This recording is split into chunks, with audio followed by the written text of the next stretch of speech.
우리 신앙은 처음부터 끝까지 하나님 중심적인 삶입니다. 그리고 하나님 중심적인 삶에만 하나님의 생명, 하나님의 실제가 넘칩니다. 그리고 타락의 본질은 자기중심적인 삶으로서 우리에게 아무리 많은 종교적인 의식과 헌신이 있다 할지라도 자기중심적인 삶을 살면 그건 전적으로 하나님 앞에서는 타락한 삶입니다. 그리고 자기중심적인 삶은 타락의 본질이기 때문에 아무리 많은 종교적인 의식, 헌신, 그러니까 기도나 금식이나 헌금이나 예배나 이런 것들이 있어도 거기에는 어떠한 하나님의 생명도 없습니다. 하나님의 실제가 거칩니다. 그런데 하나님 중심적인 삶은 크게 세 가지 특징을 가지고 있는데 하나님의 자원으로 사는 삶, 하나님의 목적을 위해 사는 삶, 하나님의 방법으로 사는 삶입니다. 물론 이 셋은 따로 떨어지지 않습니다. 그러니까 삼각형의 한 변처럼 같이 합해져야 한 올바른 신앙이 되는 거죠. 반면에 자기중심적인 삶은 자기 자원으로 사는 삶, 자기 목적을 위해 사는 삶, 자기 방법으로 사는 삶입니다. 이걸 바꿔 말하면 세상의 자원으로 사는 삶, 세상의 목적을 위해 사는 삶, 세상의 방법으로 사는 삶입니다. 우리가 여기서 한 가지 기억해야 할 것은 그러니까 하나님 중심적인 삶이 되려면 그 세 가지 특징이 다 있어야 합니다. 그러니까 예를 들면 자기가 하나님의 자원으로 살고 하나님의 목적을 위해 산다고 생각해도 결국 자기 방법대로 살면 그것은 하나님 중심적인 삶이 아니라 자기 중심적인 삶입니다. 자, 그런데 거짓 신앙 체계는 바로 이 자기 중심적인 삶에서 나옵니다. 그러니까 종교적인 의식은 많을지 몰라도 결국 자기 중심적인 삶을 사는 거죠. 그래서 자기 자원으로 사는 삶이 뭐냐? 그게 사실 율법주의입니다. 자기 자원 의지의 산 앞에 서고 사는 거죠. 그 다음에 자기 목적을 위해 사는 삶이 뭐냐? 그게 결국 기복신앙입니다. 자기 방법대로 사는 삶이 뭐냐? 그게 결국 인본주의입니다. 그래서 자기중심적인 삶의 그 세 가지 특징을 가지고 있듯이 거짓 신앙 체계는 기복신앙, 인본주의, 율법주의 이 세 가지가 혹은 율법주의, 기복신앙, 인본주의 이 세 가지가 삼위일체처럼 딱 엉켜져 있는 삶이 그게 거짓 신앙 체계입니다. 그러니까 신앙의 모양은 아주 그럴듯하고 종교적인 헌신은 아주 뛰어날 수도 있지만 결국 하나님 앞에서는 아무런 상관없는 신앙이기 때문에 하나님의 관점에서는 하나님을 버린 삶이요, 하나님을 떠난 삶이요, 결과적으로 하나님의 모든 생명이 실제가 거친 삶입니다. 그러니까 이론은 가득할지 모르지만 하나님의 실제는 없는 이게 이제 거짓 신앙 체계인데요.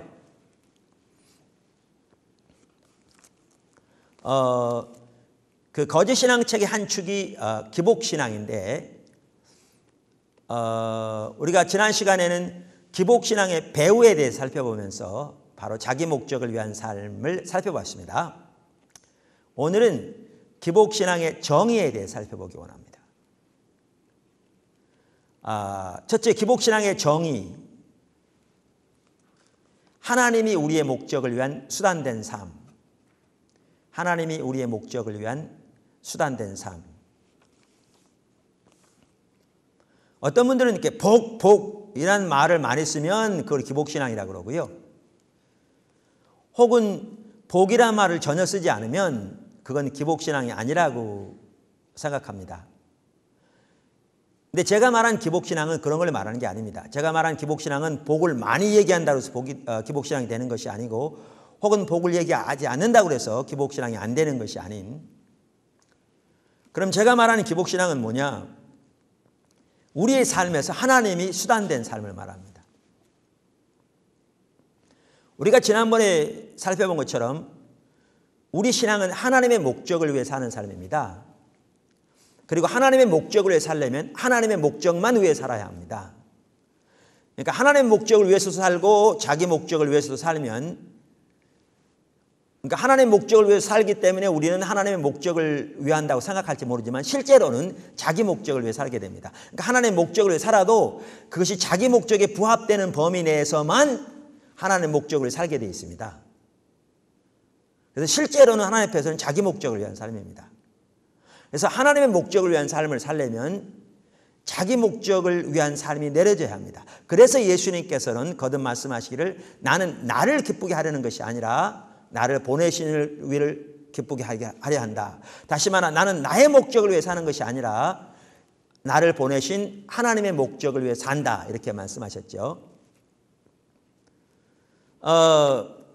그런데 신앙이 타락하면 하나님의 목적을 위해서 산다고 생각할지 모르지만 동시에 누구의 목적을 위해 사느냐? 자기 목적을 위해 삽니다. 그리고 그 자기 목적을 위해 살 때 항상 그 중심이 뭐라고요? 성경적 용어로 탐심이라고요. 탐심. 그 말이 결국 자기 목적을 위해 사는 겁니다. 자, 이렇게 살아가면 그 사람의 삶 속에서는 하나님은 자기 목적을 위한 수단이 됩니다. 이게 기복신앙입니다. 원래 하나님이 우리의 목적이 되어야 되는 것이 올바른 신앙입니다. 그러니까 예수님께서 하나님 나라의 비유를 말씀하시면서 예수님은 하나님 나라의 복음을 전했잖아요. 하나님 나라의 복음하면 어떤 죽으면 가는 그 천국을 말하는 게 아니라 그것도 포함하지만 성경에서 말하는 하나님 나라는 하나님이 왕으로 통치하시는 통치를 말합니다. 영어로 말하면 God's kingly reign. 하나님이 왕으로 통치하시는 삶. 그러니까 하나님 중심적인 삶을 말하죠.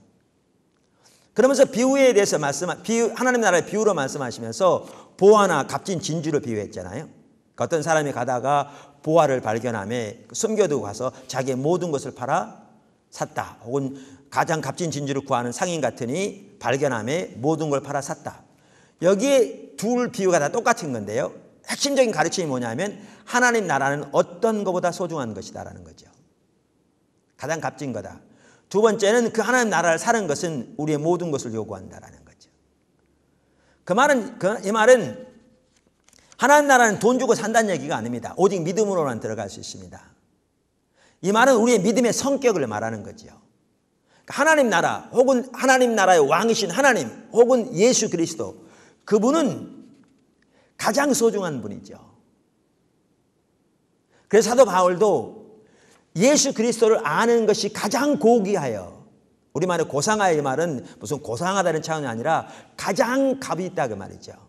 고귀하여 다른 모든 것을 배설물로 여겼다고 그랬는데, 이처럼 하나님 그분이 가장 고귀한 거죠. 세상에 무엇을 살 수 없는.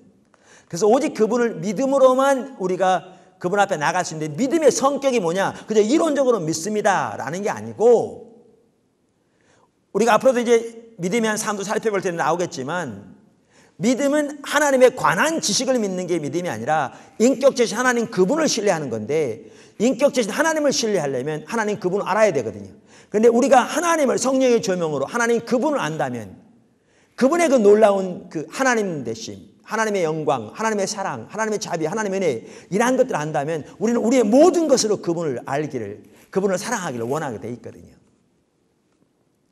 그래서 하나님이 가장 소중하죠. 예수님이 가장 소중하죠. 무엇으로도 바꿀 수 없는. 그래서 이러한 예수님을 발견할 때 우리는 그분을 우리의 모든 것으로 사게 되죠. 다시 말하면 그분이 우리의 삶의 모든 것 되는 겁니다. 그게 하나님 나라의 비유죠. 그래서 거기에 말하는 것이 바로 하나님 중심적인 삶인데, 하나님 중심적인 삶이 뭡니까? 인격체신 하나님을 알고 그분을 존재를 다해 사랑한다는 말은 하나님 그분이 우리의 모든 것 되는 걸 말합니다. 우리 삶에. 그러니까 하나님 그분이 우리의 삶의 목표와 목적 되는 걸 말하죠. 삶의 이유가 되는 걸 말하죠. 이처럼 올바른 신앙은 하나님 그분이 우리의 모든 것 되시는 삶이요, 하나님 그분이 우리의 삶의 목표와 목적된, 유일한 삶의 목표와 목적된 삶이죠. 그런데 신앙이 타락하면 어떻게 되느냐 하면, 의식은 많을지 모르지만 또 나름대로 하나님을 위해서 산다고 생각할지 모르지만 자기 목적이 내려지지 않은 채 하나님은 자기 목적을 위한 수단이 되어지는 거죠. 하나님은 자기 목적을 위한 수단이 되어지는 겁니다. 이게 기복신앙입니다. 그 신앙이 타락하면 항상 거짓 신앙체가 전면에 나섭니다. 항상 그렇게 되게 되어 있습니다. 신앙이 타락하면. 그래서 예레미야서에 보면요, 거짓 신앙책의 모든 부분들을 적나라하게 볼 수 있습니다. 왜냐하면 그 시대가 아주 신앙이 타락한 시대였잖아요. 실제로 하나님의 심판이 임한 시대 말적인 상황이었죠. 그래서 거기에 보시면 그 거짓 신앙 체계의 그런 모습을 적나라하게 볼 수 있어요. 그래서 기복 신앙도 마찬가지입니다. 예레미야서에 우리가 이러한 부분들을 잘 볼 수 있습니다. 한번 보실래요? 예레미야 6장 20절부터 한번 보시죠. 죄송합니다. 12절부터 보시죠. 여호와께서 말씀하시되 내가 그 땅 거민에게 내 손을 펼 것인즉 그들의 집과 전지와 아내가 타인의 소유로 이전되리니. 이건 하나님의 심판을 말하죠. 그러니까 그 당시에 하나님이 심판하시는 방법 중에 하나가 다른 나라를 들어서 그 하나님이 심판하시려고 하는 나라를 치셨죠. 근데 그 당시에서 이렇게 전쟁에서 지면 모든 걸 다 빼앗겼죠. 요즘은 전쟁에서 져도 모든 걸 빼앗기지는 않습니다. 근데 그 당시에 전쟁에서 지면 대부분의 남자들은 다 목숨을 잃었고 여자들은 그 정복한 나라의 노예로 팔려가게 되었고 집이건 재산이건 모든 것을 다 빼앗기게 되었고 자녀들도 남자아이들은 후환이 들어서 대부분 죽였고 여자아이들은 키워서 노예로 삼는, 종으로 삼는, 몸종으로 삼는 그러한 것이 그 당시 상황이죠. 그러면서 여기에 보시면 내가 그 땅 거민에게 유대 백성들을 말하죠. 예루살렘을 두고 말하는 겁니다. 내 손을 펼 것인즉 그들의 집과 전지와 아내가 타인의 소유로 이전되리라. 그러니까 심판에 대해서 말씀하시는 거죠. 그래서 왜 그렇게 심판하시느냐? 이는 그 이유가 나오죠. 왜 심판하시느냐? 이는 그들이 가장 작은 자로부터 가장 큰 자까지 뭐하며? 다 탐남하며. 우리말에 탐남하며 이렇게 나와 있으니까요. 이 말이 무슨 말인가 그러는데 여러분 그 가지고 있는 성경에 보면 옆에가 주석 이렇게 설명이 쓰여져 있는 성경들이 요즘 많이 나오는데 보시면 이 말은 탐심으로 가득하며 그 뜻입니다. 탐심으로 가득하며 선지자로부터 제사장까지 다 뭐를 행함이라? 거짓을 행함이라. 그들이 내 백성의 상처를 심상히 고쳐주며 말하기를. 심상히 고쳐주다 그 말은 역시 좀 이게 우리말 이해하기가 힘든데요. 여러분 이렇게 역시 설명을 보시면 나오지만 대수롭지 않게 여기며 말하기를 그런 뜻입니다. 평강하다 평강하다 하나 평강이 없도다. 자, 여기 보시면 뭘 볼 수 있습니까? 하나님이 심판하신다고 그러는데 그 심판하신 이유가 뭐냐? 이유가 뭐냐? 하나님의 백성들이건 제사장들이건 선지자들이건 모두가 다 그 속에 뭐가 가득했다고요? 탐심이 가득했다고요. 다시 말하면 이 말은 뭐냐 하면 우리가 지난번에 살펴본 것처럼 이 말은 그들 속에 자기 목적이 내려지지 않았다는 거죠. 그들은 나름대로 하나님의 영광을 위해 산다고 말했을지 모르지만 그들은 결국 자기 목적을 위해 살았다는 거죠.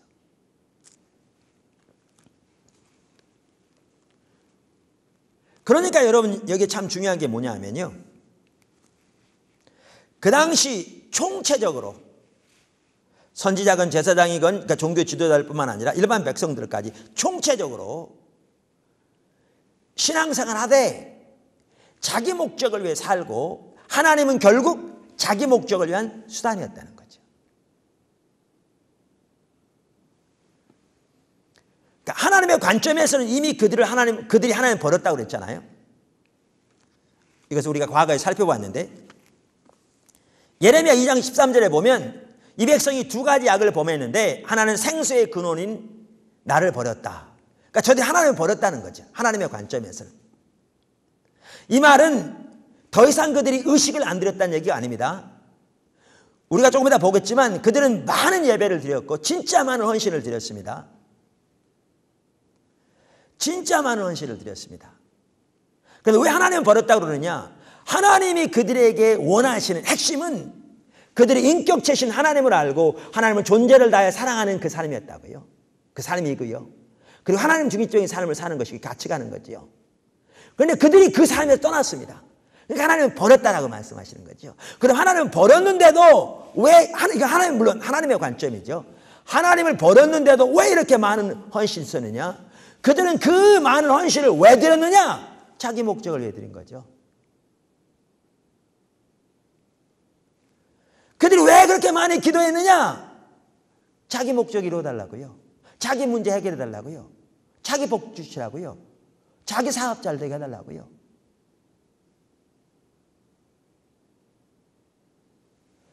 그러니까 어떤 분들은 그러면 자기 목적을 위해 기도하는 것은 다 기복신앙이냐? 그렇게 물을 수 있는데 아니요. 제가 말하는 것은요. 우리 중심의 자세를 말하는 겁니다. 우리 중심의 자세를 말하는 겁니다. 그러니까 우리의 마음속 깊은 곳에서 하나님은 결국 우리 목적을 위한 수단에 불과한 삶. 이게 기복신앙이거든요. 그러니까 그런 상황에서 많은 기도, 많은 예배, 새벽 기도를 한 번도 안 빠질 수 있고 11조는 말할 것도 없고 많은 헌금을 드릴 수도 있고 왜? 그러면 30, 60에 100배 주신다니까 드릴 수 있고 또 많은 봉사도 할 수 있지만 결국 왜 그렇게 하느냐? 그렇게 하면 하나님이 자기 원하는 것 주시니까 자기에게 필요한 거 채워주시니까 자기 문제 해결해 주시니까 여러분 그러니까 기복신앙과 율법주의, 인본주의는 항상 연결되어 있다고요. 무슨 말입니까? 율법주의가 본질이 그러니까 의식이 본질을 대체해버린다고 그랬잖아요. 그러니까 하나님 우리 신앙은 인격체신 하나님을 알고 존재를 다 사랑하는 그 삶이고 하나님 중심적인 삶으로서 하나님의 자원으로 하나님의 목적을 위해 하나님의 방법으로 하나님의 길로 사는 삶인데 이 삶을 추구하지 않고 뭐죠? 하나님 앞에 드리는 의식 잘하면 그게 신앙생활 잘하는 것처럼 하나님의 관점에서는 의식도 중요하지만 이 의식들은 이런 하나님과 친밀한 교제를 위한 수단이고 그래서 이것이 수단이기 때문에 하나님의 관점에서는 의식이 아무리 많아도 하나님과의 친밀한 교제, 하나님 중심적인 삶 가운데 거하지 않으면 실제 하나님 떠난 건데 하나님 버린 건데 이 신앙이 타락하면 율법주의 뭐라고요? 의식 잘하는 그 자체가 본질이 돼버리는 거죠. 그러니까 의식 잘하면 그 신앙생활 잘하는 걸로 그러면 의식을 왜 이렇게 잘하는가? 하나님은 떠나 있으면서도 말씀드렸잖아요. 자기 목적을 위해 하는 거라고요. 자기 문제 해결해달라고 자기 복 받게 해달라고 복에 대한 개념도 달라집니다. 이제 보시면 복에 대한 개념도 달라집니다. 제가 나중에 살펴볼 텐데 자기 복 받게 해달라고 그러니까 자기 관점에서 세상적인 관점에서 그리고 자기 문제 해결해달라고 그래서 많은 헌신을 드리는 거죠. 그리고 헌신을 드려야 이러한 그 기복신앙이 뭐로 같이 짬뽕되어 있습니까? 의식 그 자체를 하나님과 교제를 대체해버린 율법주의에 짬뽕되어 있죠. 이렇게.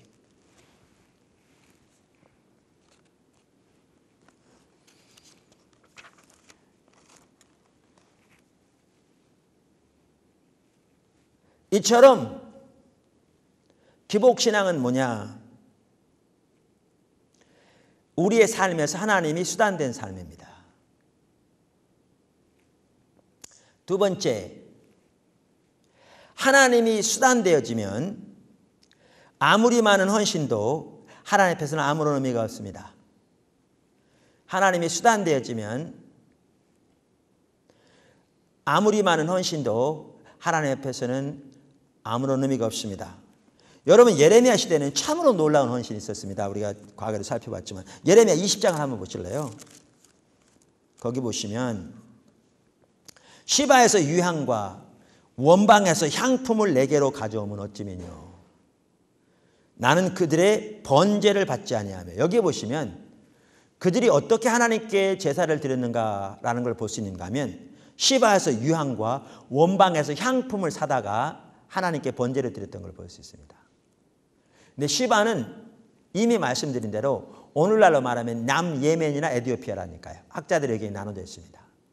그리고 원방은 인도라니까요. 여러분 그 당시 사회에서 가장 값비싸고 고귀한 것은 보물이었고요. 그 다음에 그 당시 사회에서 가장 고귀한 것 중에 하나가 뭔지 아십니까? 향품들입니다. 그 당시 시바와 그러니까 인도가 향품들에서 아주 유명했던 것 같습니다. 여러분 시바만 하더라도요. 에티오피아라고는 말할 것도 없고 설령 시바가 남예멘이라고 해도 그 이스라엘에서 남예멘까지 가려면 직선거리로 오늘날 한국에서 마닐라 정도 가는 거리입니다. 비행시간으로 거의 4시간이 걸립니다. 마닐라까지. 비행시간으로. 그냥 똑바로 가기만 해도. 그 당시 차도 없고 비행기도 없는 시대. 여러분 우리나라에서 비행기 부산까지요. 사실 나르는 시간은 얼마 안 걸립니다. 오르고 뜨는데 시간이 많이 걸리거든요. 천천히 가니까. 그거까지 다 합해도 40분 남짓됩니다. 옛날에는 과거로 올 때 비행기도 차도 없을 때 부산에 서울까지 오려면 한 달씩 걸렸다는데. 근데 서울에서 마닐라까지가 4시간 걸리는데 거의 비행시간만. 근데 그 이스라엘에서 남예멘까지가 그 정도 거리니까 한번 생각해 보십시오. 그 헌신이 얼마나 놀라웠는지. 그것뿐만 아니라 원방은 인도라니까. 이건 학자들이 다 동의합니다. 여러분 이스라엘에서 인도를 가려면 여러분 세계 지도를 한번 펴놓고 보세요. 진짜 놀랍습니다. 대륙 하나를 횡단해야 돼요. 진짜 먼 거리입니다. 그 먼 거리에서 나는 특별한 향품을 사서 하나님께 예배드렸습니다. 이 정도 헌신적이었습니다. 사실 오늘날 성도들 가운데 하나님께 이렇게 헌신한 사람들 드뭅니다. 드물어요. 그렇게 헌신하니까 그 당시 사람들에게 하나님 사랑합니까? 하나님 존중합니까? 라고 말하면 그들은 뭐라고 했을까요? 너무나 당연한 얘기라고 그랬죠. 하나님도 사랑하지 않으면서 이 많은 헌신을 하겠다고 누가 하겠느냐 그렇게 말하겠죠. 근데 하나님은 뭐라고 그러세요? 그들이 하나님 버렸다라고 말씀하신다. 그리고 그 예배를 안 받으신다고요. 여기 보시면. 왜 안 받는 줄 아십니까? 아까 똑같은 장에 답변이 나왔습니다. 그들은 자기들의 삶 속에 하나님은 수단에 불과했습니다. 그리고 자기 목적이 이루어달라고 하나님께 그 많은 헌신을 드리는 겁니다. 근데 여러분 하나님이 수단 되어지면 아무리 많은 헌신이 있어도 그건 사랑이 아닙니다. 제가 자주 이런 예를 들거든요. 여기 이제 그 젊은 총각과 젊은 아가씨가 있다. 근데 총각이 우리나라 10대 재벌 안에 드는 그 재벌의 외동아들이라고요. 여기 아가씨가 있어요. 근데 이 아가씨가 이 신랑을 남자를 찍었어. 그래서 저 사람하고 결혼하면 나는 이제 부도 명예도 얻을 수 있겠다 싶어서 그냥 모든 노력을 다 기울입니다. 그 사람의 환심을 사기 위해서. 심지어 자기는 오히려 가난한데도 상대방은 재벌 아들인데도 자기 집까지 팔아가면서 그 상대방이 좋아하는 다 조사해서 그냥 혀에 살살 녹도록 미리미리 다 상대방이 좋아하는 걸 조사해서 선물도 사주기도 하고 좋은 말을 하기도 하고 밤마다 편지를 쓰고 만나기만 하면 세상에서 사용할 수 있는 모든 좋은 말을 써서 다 칭찬을 하고 그렇게 합니다. 근데 결국 이 아가씨는 그 남자와 결혼하면 얻어질 부와 명예에 관심이 있습니다. 자, 그렇다면 이게 이 아가씨가 상대방을 사랑하는 겁니까? 아니요, 전혀 안 사랑합니다. 상대방이 만약에 그걸 안다면 아무리 잘해준다고 그 여자와 결혼하겠습니까? 천만의 말씀이죠. 이거는 사랑하는 게 아니고 이용하는 거죠.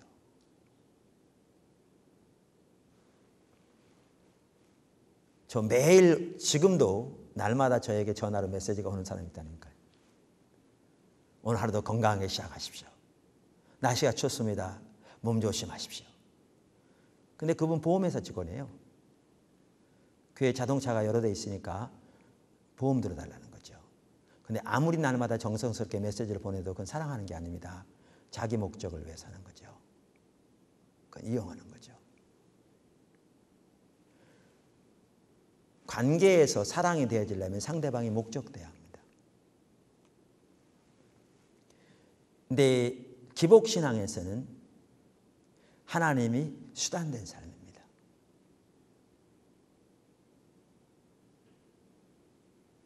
기복신앙에서는 하나님이 수단된 삶입니다. 결국 자기 목적 이루기 위해서 자기 원하는 바 성취해달라고 그렇게 많은 헌신을 드리는 겁니다. 근데 이러한 삶에서는 아무리 헌신이 많다 할지라도 그건 하나님 앞에 전혀 사랑하는 게 아닙니다. 하나님 우리의 돈이 필요합니까? 우리의 어떤 짐승의 피가 필요합니까? 하나님은 천지를 창조하신 만유의 주인이신데.